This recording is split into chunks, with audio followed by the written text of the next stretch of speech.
અંકલેશ્વરના દીવા રોડ પર આવેલી સાઈ રેસિડેન્સીમાં ભર વરસાદમાં લતાર મારતા તસ્કરો સોસાયટીના સીસીટીવીમાં કેદ થયા હતા. તસ્કરોએ કેટલાક મકાનના દરવાજા પણ બહારથી બંધ કર્યા હતા. ત્યારે સોસાયટીમાં બીજી વાર તસ્કરોની હાજરી જોવા મળી હતી. અંકલેશ્વરમાં રાત્રિના 2 વાગ્યાના બાદ એક તરફ ભારે વરસાદ પવન સાથે વરસી રહ્યો હોય ને તે વચ્ચે દીવા રોડ પર આવેલા સાઈ રેસિડેન્સીમાં 1 અને 2 માં તસ્કરો વરસાદી માહોલમાં વચ્ચે પણ ચોરી કરવા નીકળ્યા હતા, જે સોસાયટીના સીસીટીવીમાં કેદ થયા હતા. તસ્કરોએ સોસાયટીના કેટલાક મકાનોને બહારથી બંધ કરી ચોરી કરવાની પેરવીમાં હતા. ત્યારે જ સોસાયટીના રહીશો જાગી જતા અને મકાન માલિકને જાણ કરતા સૌ સાથે બહાર આવી ગયા હતા અને તસ્કરોને પડકાર ફેંક્યો હતો.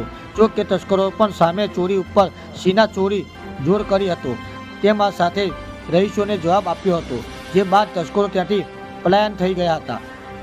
ચોરોને આ કરતું સોસાયટીમાં લાગેલા સીસીટીવી કેદ થઈ જવા પામ્યા હતા, જે વિડીયો વાયરલ થયો હતો.